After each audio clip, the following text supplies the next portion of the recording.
हमारे चैनल को सब्सक्राइब करें और बेल आइकन दबाएं।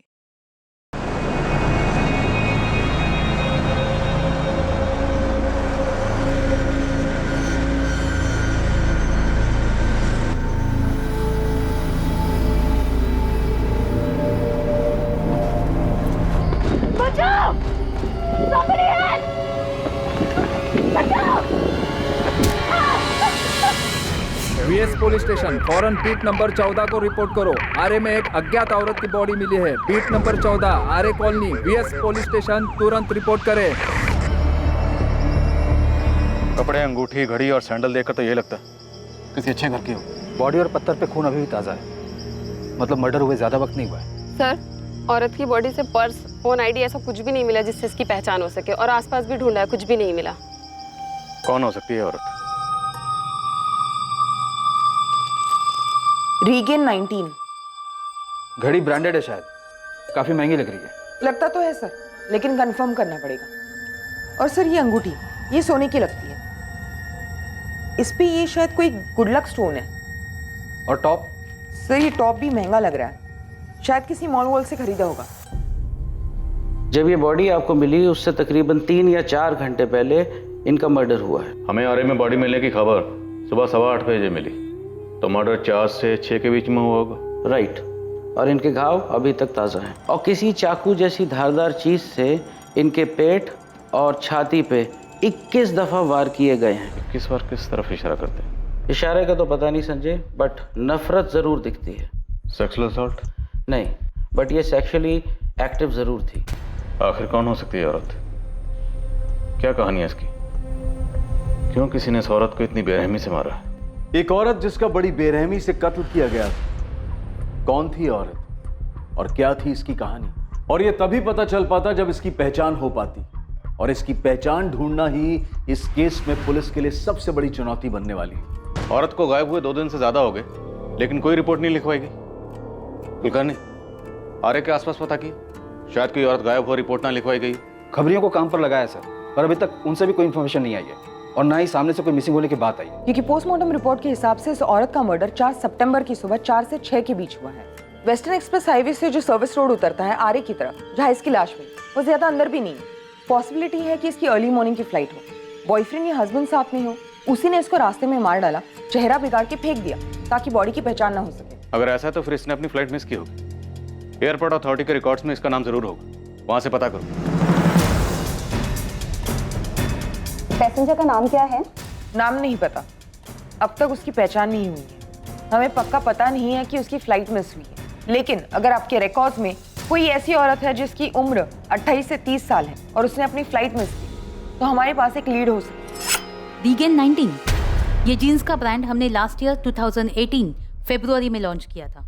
जीन्स के लेवल पे जो मार्किंग है, शायद उससे पता चल जाए कि जीन्स किसने खरीदी थी। इम्पॉसिबल तो नहीं कहूँगी, पर ये जीन्स एग्जैक्टली किसने खरीदी है ये पता लगाना थोड़ा कॉम्प्लिकेटेड होगा, क्योंकि हम ऑल ओवर कंट्री में अलग अलग जगह पे सेल करते हैं ये जीन्स का। जेप्सन वॉच हमारी जुबली सीरीज की प्राइम कलेक्शन है, और घड़ी का जो मॉडल आपने भेजा है वो जुबली प्राइम लेडीज वॉच है। मिस्टर शेखर, हमें एक डेड बॉडी मिली है जिसके हाथ में ये घड़ी थी। अभी तक उस औरत की पहचान नहीं हो पाई। आप इस घड़ी की सेल डिटेल्स दे सकते हैं? कब, किसने खरीदी?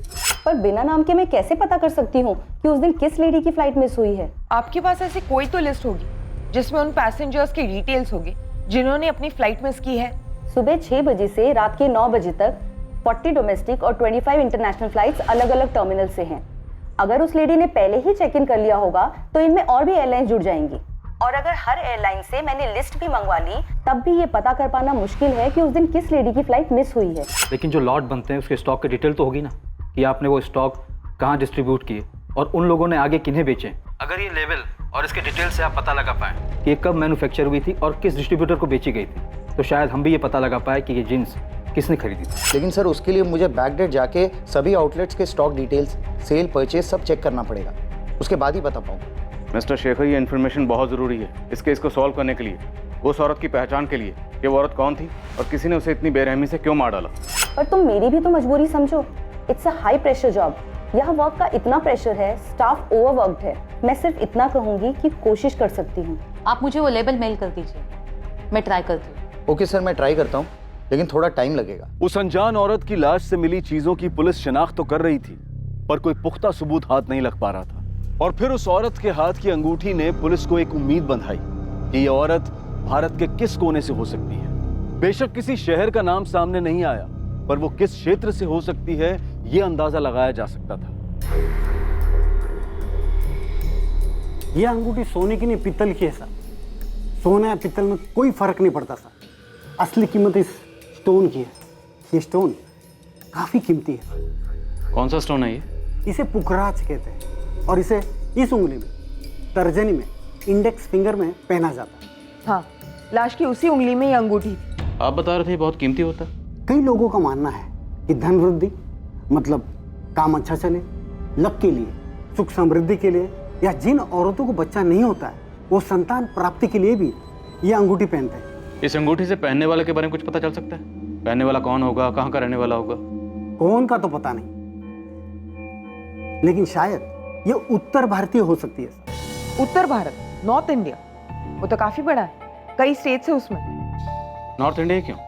इस स्टोन की कटिंग और डिजाइन्स उस तरफ के लोग पसंद करते हैं। जैसे कि दक्षिण भारत, महाराष्ट्र में अलग तरह की डिजाइन्स और कटिंग्स लोग पसंद करते हैं, और इसे देखकर कहा जा सकता है कि ये नॉर्थ इंडियन डिजाइन की है। अंगूठी से और कुछ पता चल सकता है? किस ज्वेलर ने बनाई, कोई कोड वगैरह, खरीदने या बेचने वाले के बारे में कुछ? नहीं सर, ऐसा कुछ नहीं। गोल्ड रिंग होती तो कोड होता, ये तो सिंपल प्लेन अंगूठी है सर। उस अनजान औरत की डेड बॉडी की फोटो, उससे जुड़ी हर जानकारी उत्तर भारत के हर छोटे बड़े शहर में भेजी गई। स्थानीय लोकल नेटवर्क को भी डेड बॉडी से जुड़ी तमाम जानकारियां दी गई, इस उम्मीद में कि शायद कहीं कोई मिसिंग कंप्लेंट दर्ज हुई हो जो इस औरत से मैच करती हो और डेड बॉडी की पहचान पर अटके हुए इस केस की तहकीकात को आगे बढ़ने में मददगार साबित हो। सर, हमने खबरियों को काम पर लगाया है। गोविंद ने भी अपनी पूरी टीम को वेस्टर्न सबअर्ब के सारे होटलों में चेक करने के लिए भेजा है, पर प्रॉब्लम यह है कि बॉडी का चेहरा ही नहीं है। चेहरा नहीं है, लेकिन बॉडी की बाकी चीज़ें तो हैं। कपड़े, घड़ी, अंगूठी, सैंडल, ये सब। हो सकता है विक्टिम मुंबई में कहीं बाहर से आई हो, तो किसी न किसी होटल में चेक इन किया होगा। उस होटल के सीसीटीवी में कैप्चर जरूर हुई होगी। सर, हमने सब जगह देखा, पर ऐसा भी कुछ दिखाई नहीं दिया। कुलकर्णी, कहीं हम गलत ट्रैक पर तो नहीं? विक्टिम मुंबई की हो, मिसिंग हो, और मिसिंग कंप्लेंट लिखवाई नहीं गई, और उसके हस्बैंड या बॉयफ्रेंड ने अपना पीछा छुड़ाने के लिए उसको मार दिया, और चेहरा इसलिए बिगाड़ा गया ताकि पहचान ना हो सके। सर, फिलहाल तो हमें बॉडी के बारे में सोचना चाहिए कि क्या करना है। मुर्दा घर वाले कह रहे हैं कि वो बॉडी को ज़्यादा दिन नहीं रख सकते। मुझे तो लगता है हमें बॉडी को दफना देना चाहिए। जैसे कोई लीड मिलेगी, री-इंस्पेक्शन के लिए हम बॉडी वापस निकाल सकते हैं। नॉर्थ इंडिया, लखनऊ, जेपसन जुबली प्राइम वॉच से एक इंफॉर्मेशन आई है। 17 अप्रैल 2019 को लखनऊ के एक आउटलेट से सेम मॉडल की घड़ी खरीदी गई थी। ये उसका बिल है। बिल में खरीदने वाले की सारी डिटेल्स हैं। राकेश अग्रवाल, खरीदार का फोन नंबर भी है 444939। राकेश अग्रवाल।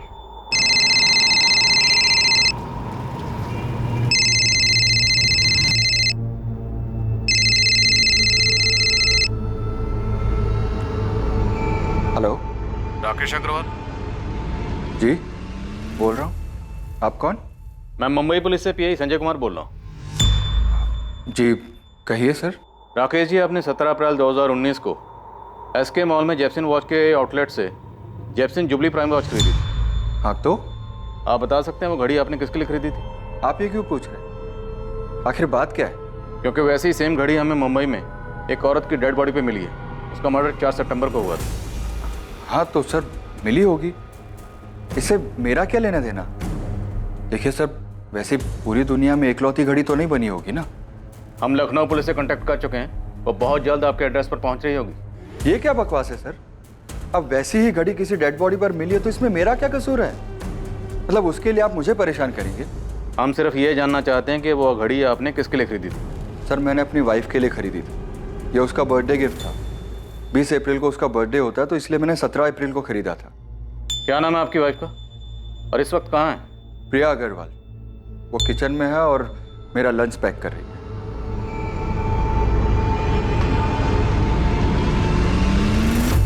मैं आपको अभी वीडियो कॉल कर रहा हूँ, आप उनके पास ही रहिएगा। आप ये सब क्यों कर रहे हैं? सिर्फ इसीलिए क्योंकि मैंने वो घड़ी अपनी वाइफ को गिफ्ट की थी?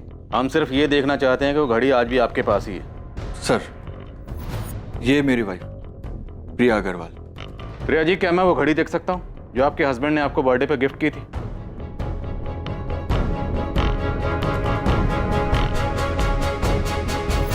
इतना काफी है या और कुछ देखना है आपको, जिससे आपको और तसल्ली हो जाए?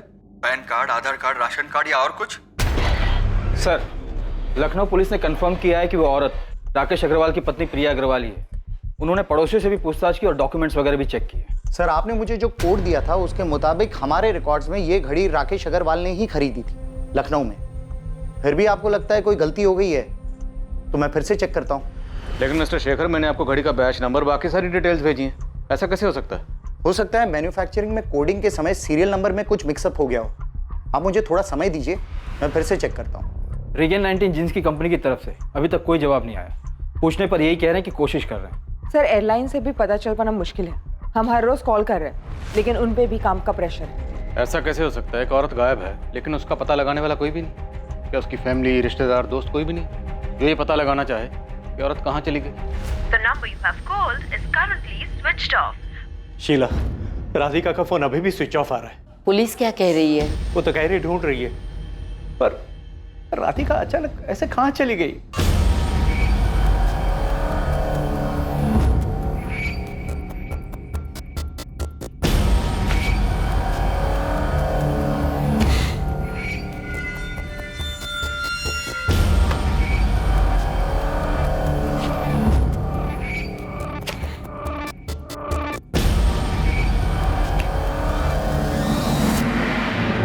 बारह दिनों की कोशिश और मेहनत के बावजूद आरे के जंगल में मिली अनजान औरत की लाश को बिना नाम दफनाना पड़ा, क्योंकि पुलिस अब तक उसकी पहचान ढूंढने में नाकामयाब रही थी। दूसरी तरफ एक दूसरे एरिया की पुलिस को भी एक औरत की अज्ञात लाश मिली थी। इस लाश की भी पहचान नहीं हो पाई थी और उसे भी दफनाया जा रहा था, और इसकी जानकारी वीएस पुलिस स्टेशन को नहीं थी। पर अब एक स्पष्ट जानकारी वीएस पुलिस को मिलने जा रही थी उस मर्डर की जो शायद किया जा चुका था।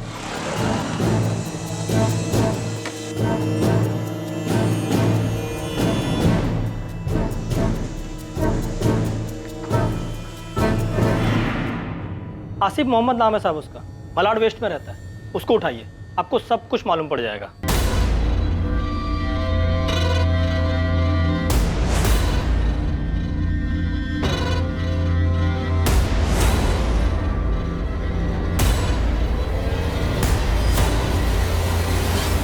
आसिफ मोहम्मद, किसी का मर्डर किया इसने? अपनी बीवी मरियम मोहम्मद का। सस्पेंस मत बढ़ा गोविंद, साफ साफ बोल। साहब, इसकी बीवी 3 सितंबर से गायब है। मतलब ये कि वो अपन लोगों को एड़ा बना रहा है। आरे में जो औरत का डेड बॉडी मिला है ना, उसका हुलिया इसी ने चेंज किया ताकि पुलिस को लगे कि ये किसी अच्छे घर की औरत है और पुलिस का ध्यान इस आसिफ पे जाए ही नहीं। चल, आसिफ मोहम्मद का एड्रेस है, देखते हैं कितना सही है तेरा टिप।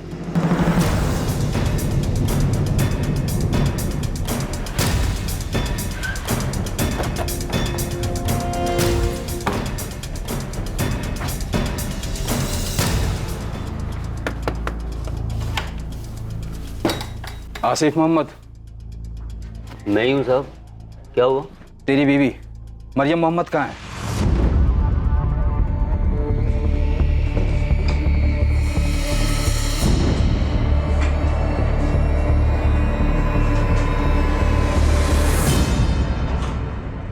मैंने मरियम को मारा?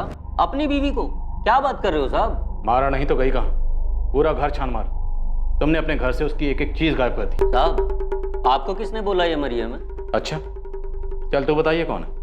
अब ये कौन है साहब तो पता नहीं, लेकिन मरियम से मेरी रोज बात होती है। अगर मैं सुबह बात नहीं कर पाता हूँ तो रात को अक्सर जरूर बात हो जाती है। आपको अगर यकीन नहीं हो तो मैं आपकी अभी उससे बात करवा देता हूँ। अच्छा, बात करो। क्या साहब, आपको किसी ने कुछ भी बोला और आप भी ना? लो साहब, घंटी जा रही है, आप खुद ही बात कर लो, आपको यकीन।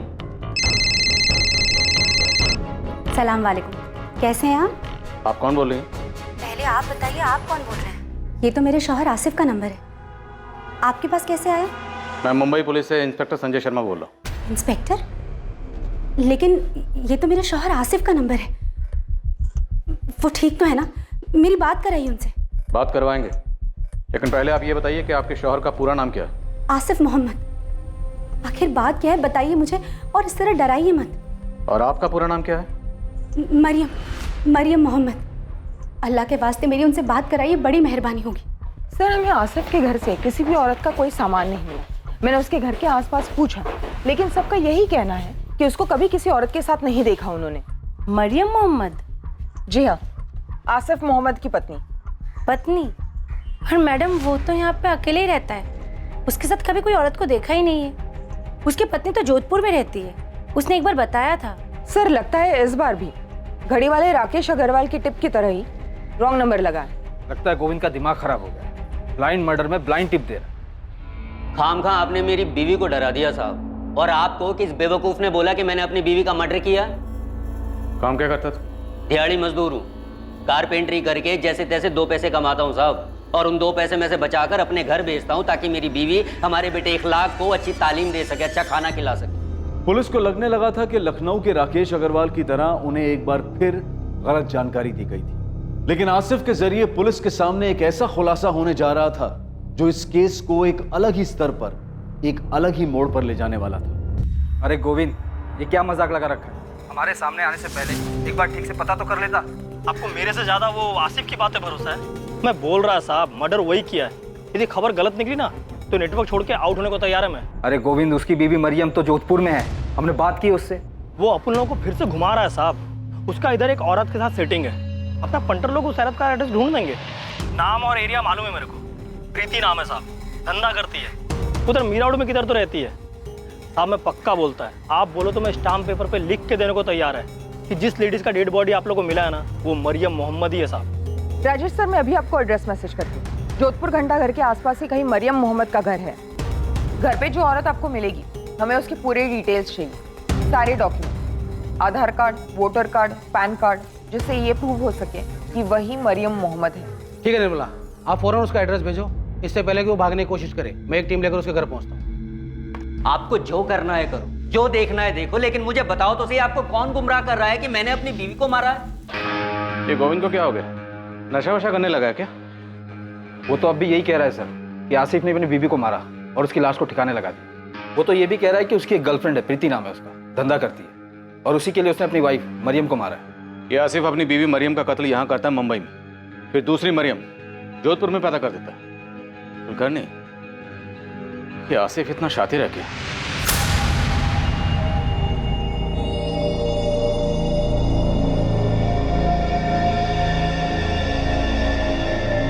ये क्या नाटक चल रहा है साहब? पहले मुंबई पुलिस आसिफ के नंबर से मुझे फोन करती है, और अब आप लोग आकर दुनिया भर के सवाल जवाब कर रहे हैं। मैंने कहा ना कि मैं ही मरियम मोहम्मद हूँ, और ये मेरे और आसिफ का बेटा इखलाक मोहम्मद है। तो आपके पास आपका कोई आधार कार्ड या वोटर आईडी तो होगा, दिखाइए। क्यों दिखाऊं? मैंने कहा ना कि मैं मरियम मोहम्मद हूँ। देखिए मैडम, आपके पति पर अपनी पत्नी के मर्डर का इल्जाम है और वो इस वक्त मुंबई पुलिस की हिरासत में है। अरे लेकिन मैं हूँ उनकी बीवी और मैं जिंदा हूँ। आपको 10 बार बोल चुकी हूँ, लेकिन फिर भी आप लोग बेवजह परेशान कर रहे हैं। रुकिए, अभी लेकर आती हूँ। ये लीजिए। इतना काफी है कि और सबूत चाहिए आपको? हमारे निकाह को 7 साल हो गए और 5 साल का हमारा बेटा है, और हम कहीं बाहर से नहीं आए, यही जोधपुर से हैं। चाहिए तो मोहल्ले वालों को जाके पूछ सकते हैं। और हाँ, 4 घर छोड़ के आसिफ के अम्मी और अब्बू रहते हैं। सुबह से परेशान कर दिया आप लोगों ने हमें।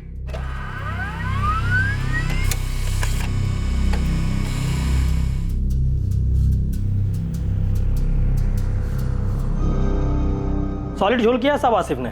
अबे कोई झोल नहीं है, जोधपुर की पुलिस मिली है उसकी बीवी से, सारे सबूत मिले कि वो मरियम ही है। यहाँ तक कि उसके माँ बाप से भी बात की उन्होंने। हो ही नहीं सकता साहब, मैं 100% बोलता है झोल किया बोल के। अब मालूम नहीं उसने ये मरियम कब पैदा किया। मैडम, आप आसिफ के घर के आजू बाजू से पूछा क्या? हाँ, सबका यही कहना है कि कभी किसी ने उसको किसी औरत के साथ नहीं देखा। कैसे देखेंगे मैडम, मलाड में तो ये 5 सितंबर से रहने आया है, ये उसका दूसरा घर है। दल्ला है साहब आसिफ, पूरा धंधा काशी मीरा चलाता है। ये उसके मीरा रोड के घर का एड्रेस, जहाँ किसी ने भी इसे 4 सितंबर से नहीं देखा है। यहाँ अपनी बीवी के साथ रहता है। 2-4 और लेडीज लोग भी है जिसको धंधे पे लगाया है। उसी में से प्रीति नाम की एक लड़की है जो उसकी एकदम खास है, और उसी के चक्कर में उसने मरियम का मर्डर किया। ये प्रीति भी उधर काशी मीरा में ही रहती है, ये उसके घर का एड्रेस। और ये पूरा खबर अपना उस्मान लेकर आया। तब उस्मान ने प्रीति पे नजर रखा हुआ था। मैं क्या बोलता है साहब, आप लोग इस प्रीति को उठाइए और साथ में ना आसिफ के दोस्त राशिद को भी, ड्राइवर है, टैक्सी चलाता है। उसी की गाड़ी में ये लोग बॉडी को ठिकाने लगाने लेके गए थे।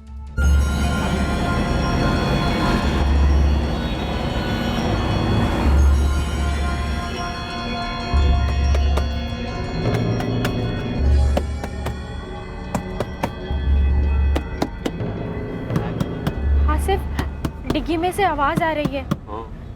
अबे तूने गला तो ठीक से दबाया था ना? हाँ यार, जब मैंने उसका गला दबाया था ना, पूरी सांस रुक गई थी उसकी। अब क्या करेंगे?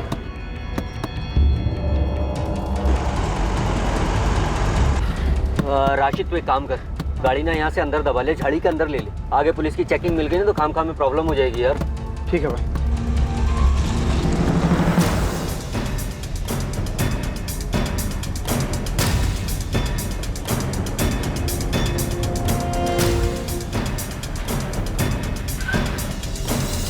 साहब,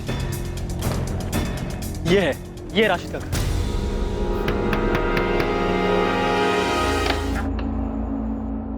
राशिद खान, चल। मैडम छोड़िए, मैडम कहाँ लेके जा रही है मेरे को? आसिफ मोहम्मद से मिलवाने, इंतजार करें। अरे साहब मुझे कहाँ लेके जा रहे हो? साहब मेरी बात टैक्सी टो करवा के पुलिस स्टेशन लेके चल। अरे साहब मेरी बात तो सुनो, साहब मेरे किए क्या? हाँ साहब, यही आसिफ मोहम्मद का घर था, यही रहता था वो। और साहब सबको मालूम है वो क्या काम करता था। सिर्फ वही नहीं, उसकी बीवी भी इस धंधे में उसके साथ थी। बहुत नकचड़ी औरत थी साहब, एक बार हमारी जिग भी हो गई थी उसके साथ। ये क्या बकवास कर रहे हो तुम लोग? हाँ, मैंने कभी तुम लोगों को धंधा करने के लिए बोला है? नहीं ना। ये शरीफों की रहने की जगह है। तू ना अपने गंदे धंधे अपने पति के साथ कहीं और जाके कर। पूरे मोहल्ले को गंदा कर रखा है तूने और तेरे पति ने। मुझे तो यहाँ कोई दिक्कत नहीं है, दिक्कत तो तुम लोगों को है। और बहुत ज्यादा गंदगी भी लगती है, तो तुम लोग जाओ, मैं क्यों जाऊँ? हाँ, मैं तुम्हारे यहाँ झांकने के लिए आती हूँ? नहीं ना। ये उसकी बीवी है, मरियम मोहम्मद। नहीं तो ये उसकी बीवी नहीं है। नाम मरियम था कि क्या था क्या मालूम, ये तो झूठ भी बोल सकती है। यहाँ तो सब लोग उसको सबीना बुलाते थे। निकलो यहाँ से, फुरा। तो देख, क्या औरत है ये।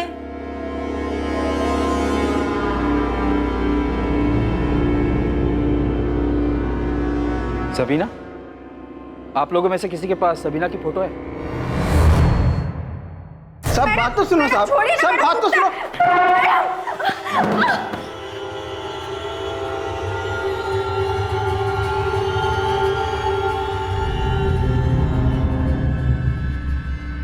सबीना, काशी मीरा में यही नाम रखा था ना मरियम का?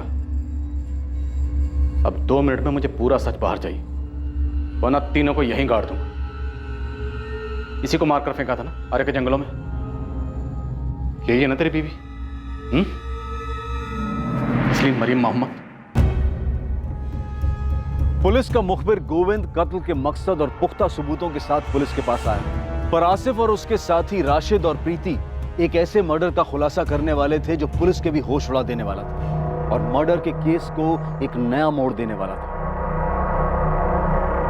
हाँ साहब, हमने यहीं से मारा, लेकिन ये मरियम नहीं है, सबीना है।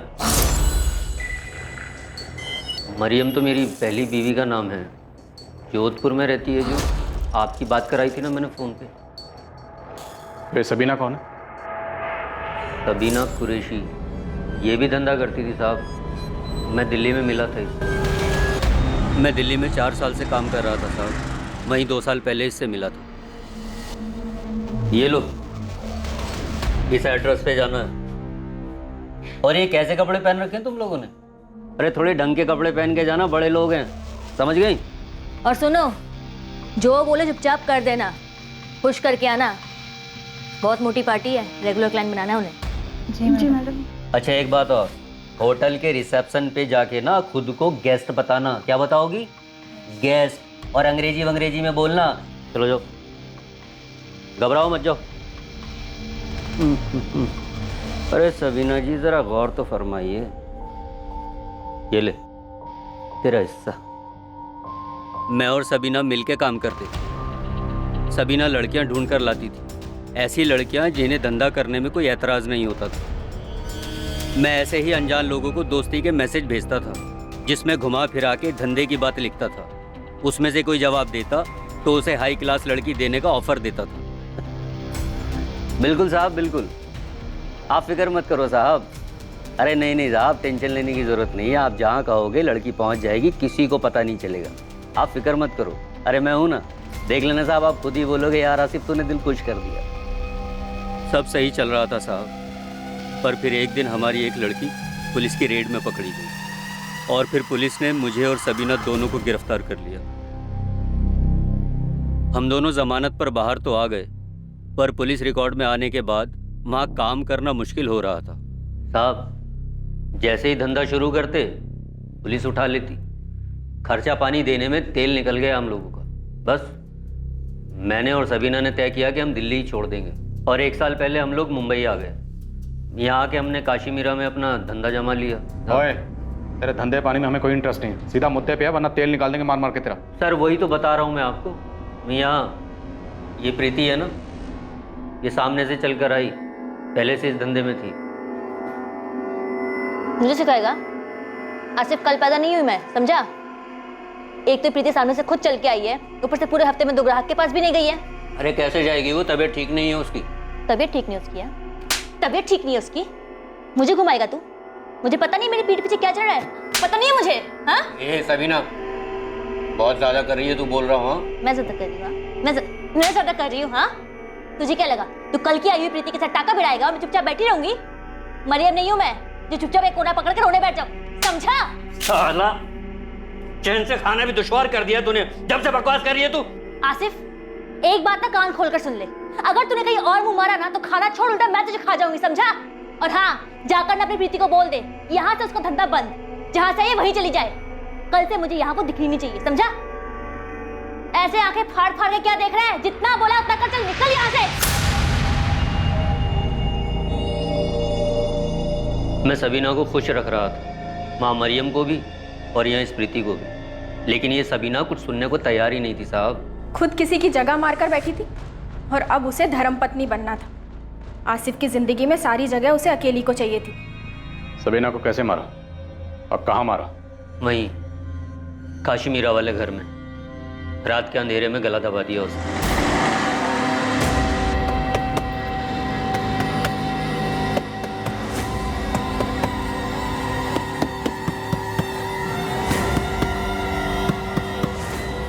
हम तीनों उसकी बॉडी चैम्बूर में कचरे के ढेर में फेंकने वाले थे, पर फिर हमें प्लान चेंज करना पड़ा साहब।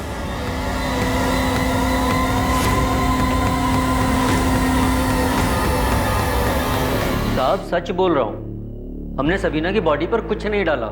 मतलब ये घड़ी और अंगूठी सबीना की है? नहीं साहब। तो ये सब बॉडी पे कहाँ से आए? ये कपड़े, ये जीन्स टॉप सबीना के हैं ना? नहीं, ये कपड़े उसके नहीं हैं। मतलब पहले तुम लोगों ने सबीना का कत्ल किया, उसके बाद उसकी बॉडी को ये सब पहना है? साहब हमने ना कोई कपड़े बदले हैं, ना कोई अंगूठी पहनाई है, ना हमने कोई जींस पहनाई है। हमने बस पत्थर उठाया और उसका चेहरा बिगाड़ा है ताकि कोई उसकी लाश को पहचान ना सके साहब। राशिद, प्रीति, आसिफ, तुम लोग दिमाग खराब मत करो। ध्यान से देख, इसकी बॉडी पे ये सबीना की बॉडी है, इसकी बॉडी पे ये नहीं साहब, ये सबीना की लाश नहीं है। ये मत सोचना कि बॉडी के कपड़े बदल दिए तो तुम दोनों मर्डर के चार्ज से बच जाओगे। सबीना का कोई रिश्तेदार है? पता नहीं, 2 साल पहले दिल्ली में मिली थी, तब तो बोल रही थी कि मेरा दुनिया में कोई नहीं है साहब। ओए, ज्यादा नाटक मत कर, ये बॉडी सबीना की है ना? जब मैंने आपको बता दिया कि मैंने इसे मारा है, तो भला मैं अब क्यों झूठ बोलूंगा कि लाश सबीना की नहीं है? आसिफ सच बोल रहा है साहब, सबीना ने लाल सलवार और हरा कुर्ता पहना था, ऐसा कुछ भी नहीं छोड़ा जिससे उसकी पहचान हो सकती थी। साहब ये आसिफ एक नंबर का झोलर आदमी है। यहाँ एक औरत को अपनी बीवी बताता है और पकड़ा जाता है तो पता चलता है बीवी तो जोधपुर में है। बहुत चालाक आदमी है सब ये। उसे अच्छी तरह से पता है कि अगर उसने कबूल नहीं किया तो हमें ये साबित करने में मुश्किल होगा कि ये सबीना की बॉडी है, इसलिए उसने सारी प्लानिंग पहले से की थी। सबीना के बॉडी के कपड़े, जूते, ज्वेलरी सब कुछ बदल दिया गया ताकि अगर कभी पकड़े भी गए और जुर्म कबूल भी करना पड़ा तो बॉडी पहचानने से मना कर दें।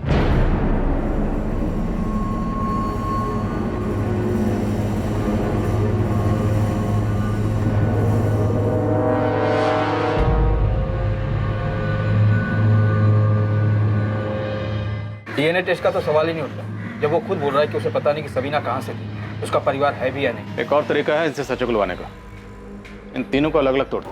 निर्मला, तुम प्रीति को देखो, मैं और कुलकर्णी राशिद और आसिफ को संभालते। एक टीम आसिफ और राशिद को लेकर उस स्पॉट के लिए निकली जहां उन्होंने सबीना की लाश को फेंका था। दूसरी टीम क्राइम स्पॉट का पता लगाने के लिए प्रीति को लेकर अलग से निकली।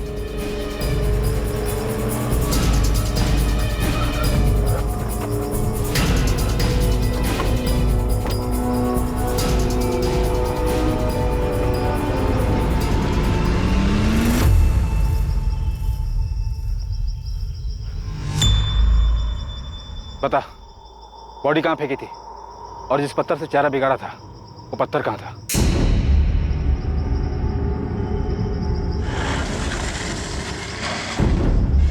तुमने बॉडी यही फेंकी थी? हाँ मैडम, वो जो पेड़ है ना वो साइड में, पत्थर उसी के पास पड़ा था।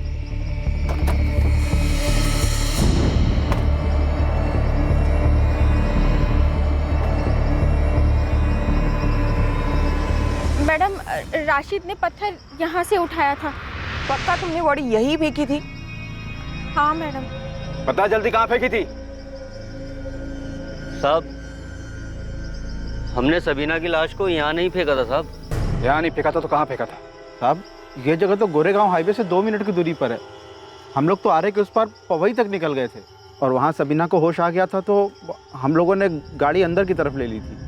सर मुझे लगता है ये लोग सच बोल रहे हैं, क्योंकि प्रीति हमें जिस जगह लाई है ये भी आरे का एक हिस्सा है, लेकिन ये उसका दूसरा छोर है, पवई साइड की तरफ। ओके निर्मला, तुम वहीं रुको, हम लोग भी यहाँ से निकल रहे हैं। आसिफ और राशिद भी यही कह रहे हैं कि उन्होंने सबीना की बॉडी यहाँ नहीं फेंकी थी। चलो, जहाँ बोल रहे हो वहाँ चलते हैं, देखते हैं क्या बताते हो तुम लोग। कहाँ फेंकी थी बॉडी तुम लोगों ने?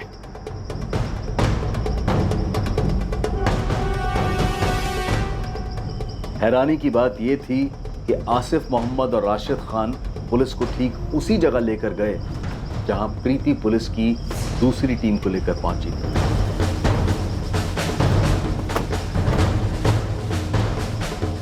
भाई साहब, हमने सबीना की लाश को उस पेड़ के पास फेंका था और पत्थर भी वहीं था साहब। सर प्रीति ने भी बिल्कुल यही कहा था कि लाश यही फेंकी थी और पत्थर भी यही था। ये एरिया तो हमारे अंडर में आता भी नहीं, ये तो सीआर मार्ग पुलिस स्टेशन के अंडर में आता है। और दूसरी तरफ आसिफ कह रहा है कि उसने अपनी बीवी सबीना को 3 सितंबर की रात को गला दबाकर मारा। हमें बॉडी 4 सितंबर को मिली और पोस्टमार्टम रिपोर्ट के हिसाब से मर्डर 4 सितंबर की सुबह 6 बजे के आसपास हुई। तो फिर इस हिसाब से जो बॉडी हमें मिली वो सबीना की नहीं हो सकती, फिर किसकी बॉडी है? हमें सीआर मार्ग पुलिस स्टेशन से पता करना चाहिए कि क्या 3 सितंबर की सुबह उन्हें यहाँ से कोई बॉडी मिली थी या नहीं। हाँ, आप बिल्कुल ठीक कह रहे हैं। 3 सितंबर की सुबह उस जगह हमें एक औरत की बॉडी मिली थी जिसका चेहरा बहुत बुरी तरीके से कुचल दिया गया। 3 सितंबर की सुबह बॉडी मिली थी? हाँ, पोस्टमार्टम की रिपोर्ट से भी यही पता चला है कि 2 सितंबर की रात को गला घोंटकर उसका मर्डर किया गया। आसिफ, तुम कह रहे हो कि तुमने सबीना का मर्डर 3 सितंबर की रात को किया, सही है? मैडम, तारीख तो याद नहीं है, लेकिन मर्डर मैंने रात को ही किया था। आपको जो बॉडी मिली थी उस औरत ने लाल सलवार और हरा कुर्ता पहना था। हाँ वही था, और अभी 4 दिन पहले ही हमने उसकी बॉडी को दफनाया, लेकिन अभी तक हमें उसकी कोई पहचान नहीं हो पाई। आपको इस केस के बारे में कोई लीड मिला है क्या? हाँ शायद। हाँ साहब, ये सबीना ही है।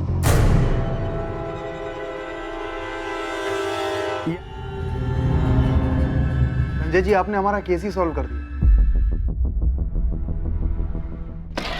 गोविंद, तेरी टिप ने श्रीकांत का केस तो सॉल्व कर दिया, लेकिन हमारा केस अभी वहीं अटका हुआ है। सवाल अभी यही है कि औरत कौन थी, उसे किसने मारा और क्यों मारा। ये तो मेरे को भी समझ में नहीं आ रहा साहब। पहली बार ऐसा हुआ है कि इतना खोद के निकालने के बाद पता चला कि मर्डर तो हुआ है, पर अपने केस के अलावा दूसरा एक केस सॉल्व हो गया और अपना केस वहीं का वहीं रखड़ रहा है। जैसे आसिफ सबीना को मारकर चुप बैठा था, वैसे कोई है जो इसे मारकर चुप बैठा है और इसे कोई पूछने वाला नहीं। शायद हो सकता है कि पूछने वाला हो और पूछ भी रहा हो, लेकिन उसे जवाब ना मिल रहा। अब तो मेरा यकीन और भी पुख्ता हो चला, ये औरत मुंबई की नहीं थी, ये औरत किसी दूसरे शहर से मुंबई में आई होगी।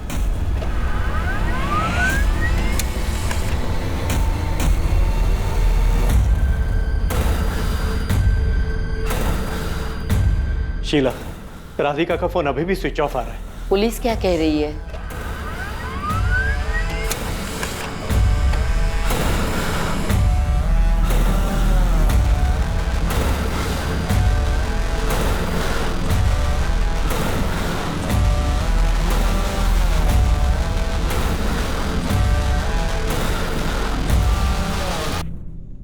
ये नैना सब्रवाल और ये है उसका बॉयफ्रेंड आशीष मिश्रा। ये दोनों फोटो चंडीगढ़ पुलिस ने भेजी है। सर, नैना की डिटेल्स उस डेड बॉडी से मैच करती है जो हमें आरे में मिली। ये दोनों 18 अगस्त से गायब और इन दोनों की फैमिली ने मिसिंग कंप्लेंट भी दर्ज करवाई। ऑनर किलिंग, इज्जत के नाम पर लड़की को मार डाला। शायद। सर, ये राधिका झा, उम्र 27 साल, 21 अगस्त से पटना से मिसिंग। 22 अगस्त को उसके पिता रमाकांत झा और मां शीला झा ने मिसिंग कंप्लेंट लिखवाई थी पटना पुलिस में। इसके डिटेल्स भी बिल्कुल मैच करती है उस डेड बॉडी से जो हमें आरए में मिली। इसके पिता इसकी शादी करवाना चाहते थे, जिसकी वजह से राधिका का झगड़ा उसके पिता से हुआ और वह घर छोड़ के चली गई। उसके बाद से उसकी कोई खबर नहीं। मरने वाली की पहचान अब तक अनकही अनसुनी थी। क्या यह राधिका या नैना में से किसी एक की कहानी थी, या फिर यह कोई और ही थी जिसके बारे में पुलिस अब तक बेखबर थी? सर, मुझे लगता है इस आसिफ को और तोड़ना चाहिए। जैसे 3 सितंबर की रात को उसने सबीना को मार के फेंका था, शायद इन्हीं लोगों ने 4 सितंबर की सुबह किसी और को मार के फेंक दिया होगा।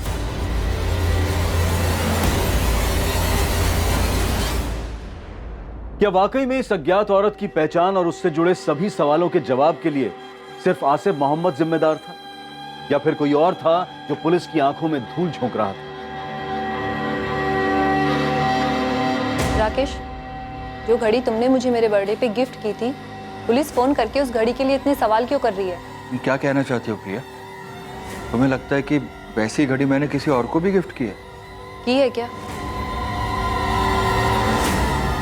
एक तरफ एक अनजान पीड़ित औरत की लाश जमीन के नीचे दफन थी, और दूसरी तरफ जुर्म करने वाला अपराधी भी गुमनामी के पीछे छुप गया था। और ये गुमनामी पीड़ित की पहचान न हो पाने की वजह से पैदा हुई थी।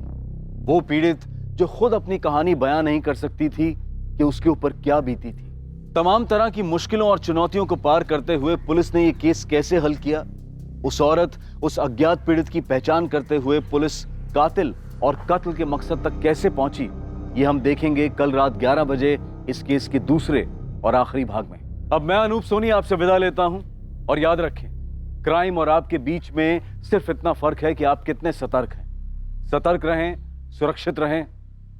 जय Hind. For more updates, subscribe to our channel, click the show links and enjoy watching the videos.